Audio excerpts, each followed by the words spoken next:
जिंदगी का सफ़र हो या यादों का पिटारा, बीते लम्हों की कहानी या एक चित्रकार की नज़र से उतरे नज़ारे।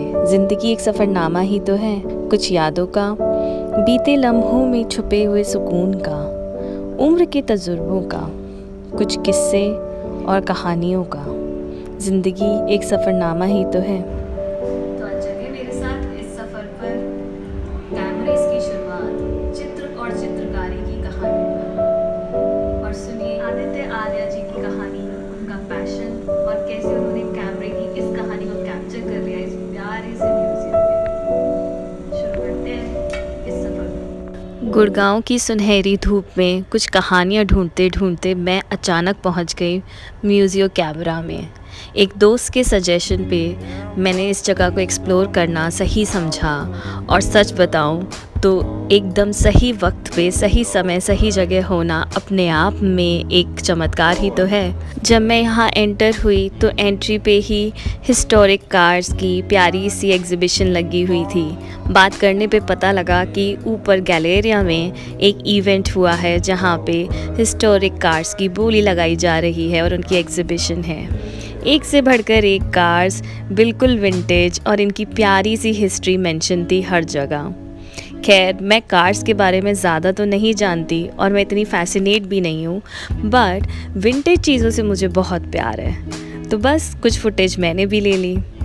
तो म्यूजियो कैमरा अपने आप में ही एक नाम चीख चीख कर हमें कह रहा है कि आओ मेरी कहानी सुनो, मेरी गलियों में चलो और जानो कि मेरी शुरुआत कहाँ से हुई थी और आज मैं कहाँ पहुँच चुका हूँ।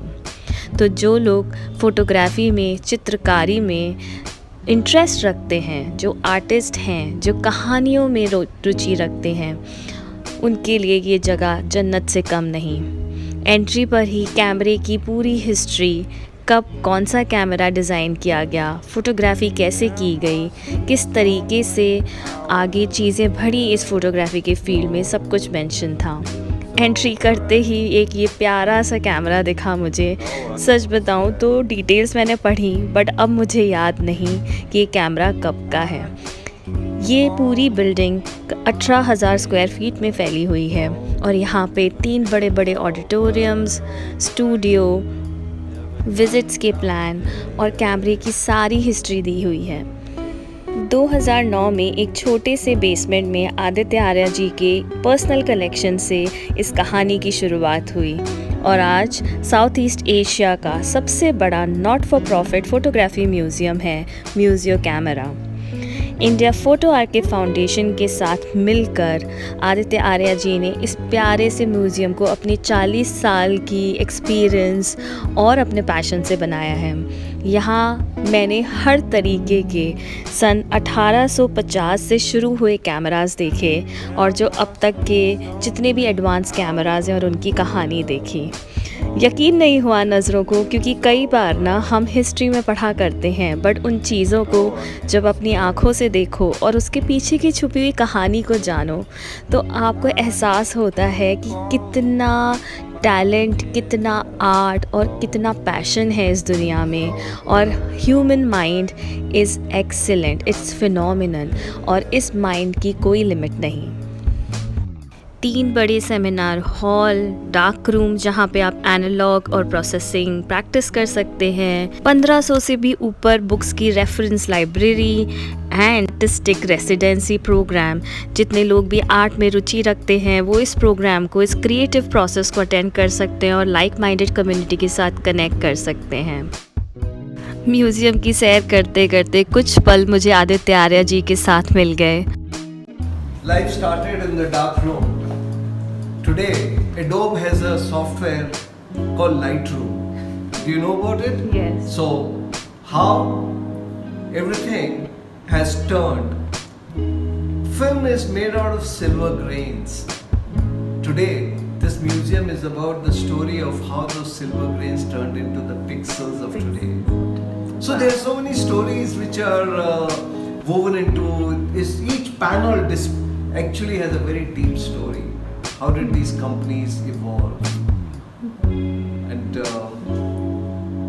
it's, we come from analog times. So life was very different. So I call it life before 32 GB card. Oh, Of these cameras. And both these pictures, Nagasaki and Hiroshima, was shot with a similar camera. wow. This was placed in so the photographer used to sit in the bay of the bombers and they were shooting while they were dropping bombs.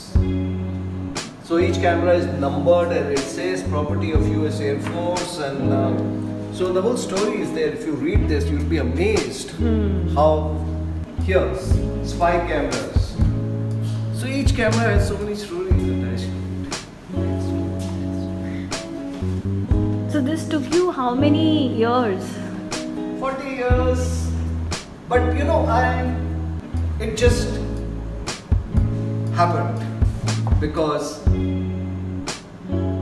I was traveling on assignments. I would go meet kabadis, and so there was a time when I used to chase these cameras. Today they chase me. Connecting the dots, you see.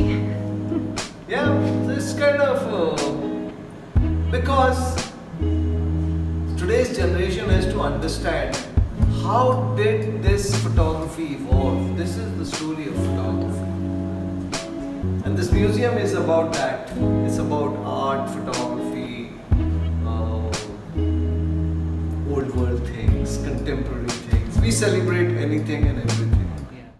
Aditya Arya ji की कहानी सुन के बहुत सुकून मिला।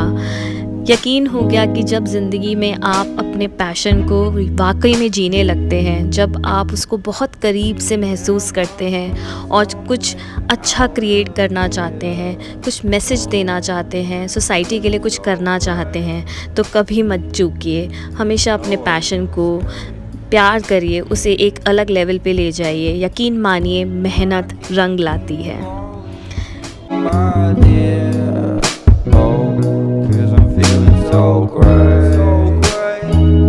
Never got the time of day.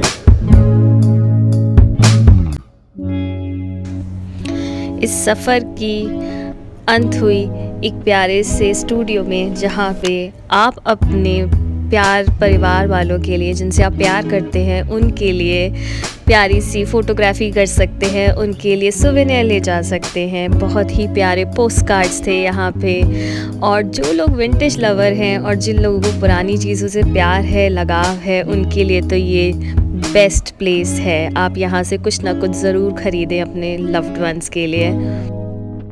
तो कुछ इस तरीके से था मेरा म्यूज़ियो कैमरा का सफ़र। जाते जाते मैं म्यूज़ियो कैमरा में ही बसे प्यारे से फिक कैफ़े में बैठ गई और अपनी कॉफ़ी एंजॉय करने लगी।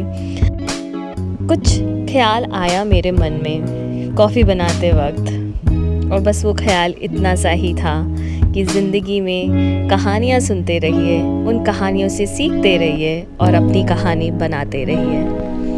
अगर गुड़गांव आना हो तो ज़रूर आइएगा यहाँ पर।